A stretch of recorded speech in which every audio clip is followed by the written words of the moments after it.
Hello বন্ধুরা, good afternoon. সবাইকে কেমন আছো জানিও। শেখাস ব্লগে তোমাদেরকে অনেক অনেক স্বাগত আর অনেক ভালোবাসা দিয়ে দেখো পুরো ভিডিওটা শুরু করে দিলাম। শরীরটা খারাপ আছে বলে ভিডিওটা একটু লেটেই শুরু করলাম। শরীরটা একদম ভালো নেই, ঠান্ডা লেগেছে, প্রচুর প্রচুর প্রচুর পরিমাণ ঠান্ডা লেগেছে। পুরো নাকে টাকে জল ধরছে একদম। আর এই দেখো নাকেরটাকেও খুলে দিয়েছি, বুঝতে পারছো।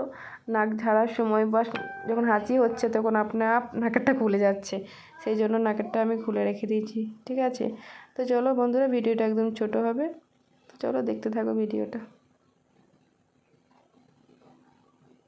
চলো তোমাদের দেখাই। আমার কাজ তো হয়ে গেছে, দেখো সব বাসন টাসন সব ধুয়ে নিয়েছি। টাইম কলে জল এসেছিলো, জলও ভরা হয়ে গেছে। আর এই দেখো রান্না হয়ে গেছে, আমার কড়াইয়ে একটুখানি তেল রাখা আছে, সেই জন্য ঢাকা দিয়ে রেখে দিয়েছি। ঘর দুয়ার তো সকালবেলা সব পরিষ্কার পরিচ্ছন্ন করে নিয়েছি, রান্না বান্না তো সব হয়ে গেছে, সেই জন্য তো ঘরটা পরিষ্কার থাকারই কথা। এই যে দেখো রান্নাগুলো এখানে ঢাকা দিয়ে রেখেছি। কী রান্না করলাম চলো তোমাদের দেখাবো। এই একটু এখানে কার্টুন বাবু দেখছে শুয়ে শুয়ে, ওর পড়া হয়ে গেছে, রিনি পড়িয়ে চলে গেছে, পড়াতে এসেছিলো। ঠিক আছে, তো চলো কি রান্না করলাম একবার দেখিয়ে দিই। আর এদিকে আমার গোপু সোনারও খাওয়া হয়ে গেছে। আর দেখো ঘরটার আমার কি অবস্থা বুঝতে পারছো, ওই কোণটা পুরো ছোপ হয়ে গেছে।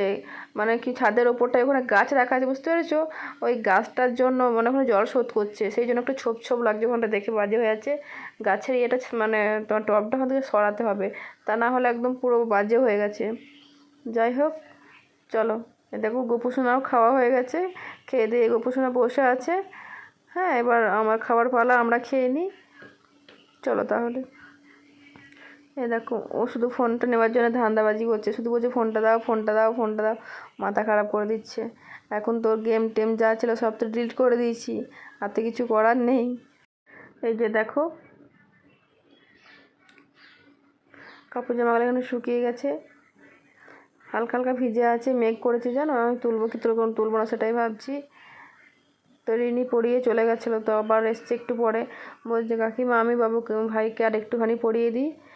দেখো পড়িয়ে চলে যাওয়ার পর আবার পড়াতে চলে এসছে, বলছে পড়িয়ে দিই ভাইকে বিকেলবেলা, তোমার মানে একদিন পড়াবে না সেই পড়াটা আজকে পড়িয়ে দিচ্ছে। হ্যাঁ ঠিক আছে পড়িয়ে দে। দিয়ে এ দেখো রান্না করেছি আলু ভাজা, আজকে সব সেদ্ধ খাবার মতো করেছি।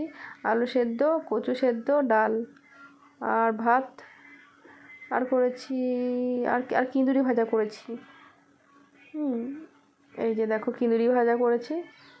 আর সকালে তো রুটি পরোটা করেছি, সেগুলো তো রয়েছেই। আর যদি বেলা করে যদি কোনো কিছু করতে ইচ্ছে করে তাহলে করব, তা না হলে করব না। শরীরটা খারাপ বলে আর ভালো লাগছে না করতে, বুঝতে পেরেছো, রান্না করতে আর ভালো লাগছে না।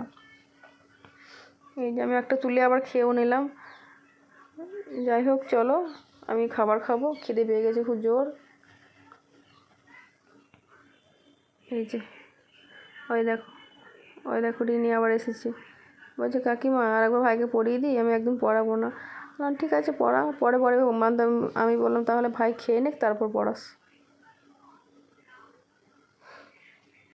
তো দেখো বন্ধুরা, এই যে দেখো আমার নতুন চশমাটা নিয়ে এসেছি, যেটা আমি ঘরে পরি সেটার মধ্যে এই পাওয়ারটা দিতে হবে, কারণ পাওয়ারটা এখন অনেকখানি বেড়ে গেছে। আর এই চশমাটা পরে কেমন লাগছে একটু বলবে।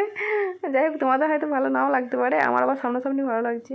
বন্ধুরা টাটা, ভিডিওটা আজকে এই পর্যন্তই, ঠিক আছে।